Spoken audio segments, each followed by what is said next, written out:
Hey, good morning, church family. Today's edition of Crossroads Coronacles. Pastor Curtis here with Carrie and Jason.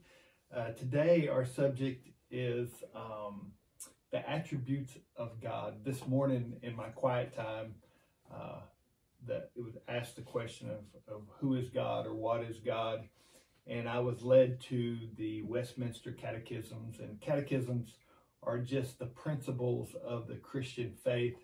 And question number 4 of the Westminster Catechism is, what is God?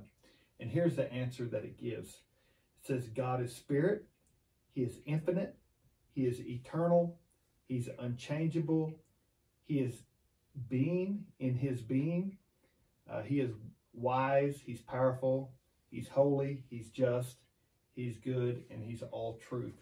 So today we just want to cover a few of those topics, and tomorrow we're going to cover some of the topics we don't cover today. So Carrie, what attribute of God would you like to talk about today?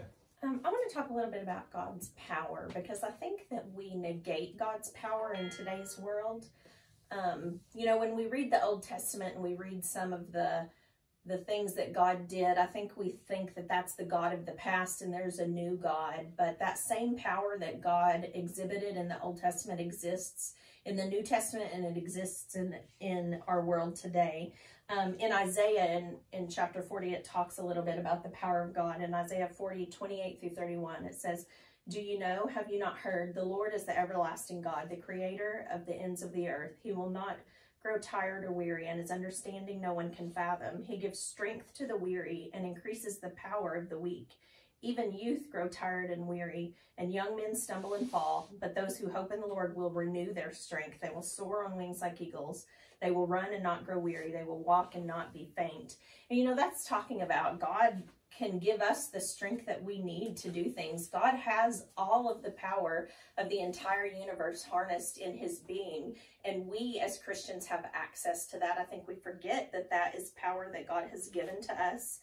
In 2 Peter, it talks about the fact that we have that power. It says in 2 Peter 1:3, it says, "His divine power has given us everything we need for a godly life through our knowledge of him who called us by his own glory and goodness."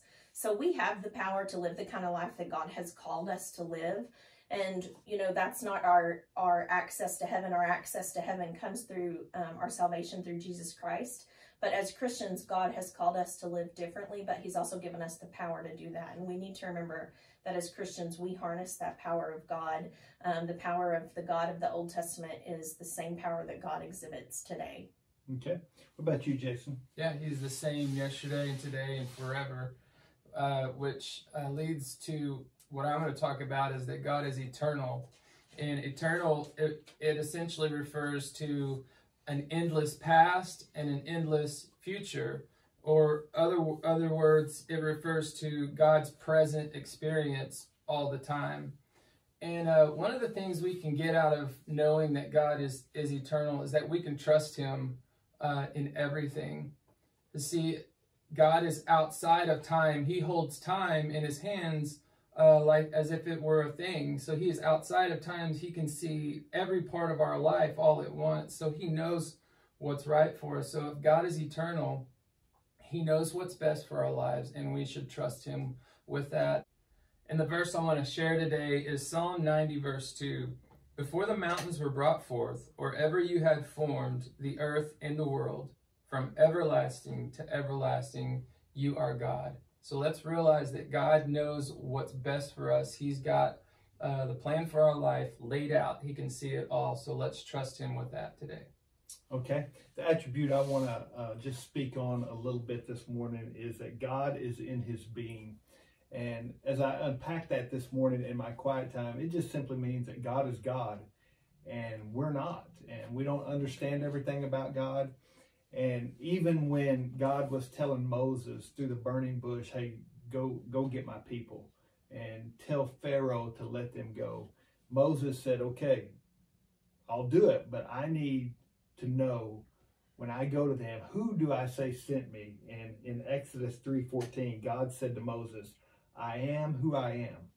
And he said, "Say to the people of Israel, I am has sent me to you."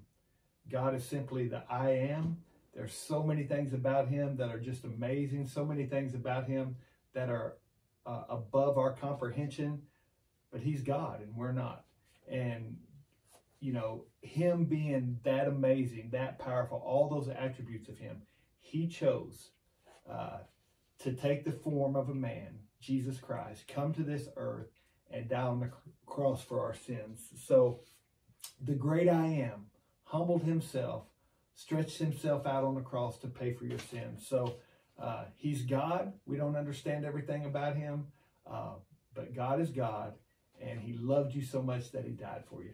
Tomorrow we'll continue to talk about some other attributes of God. Until then, we'll see you later.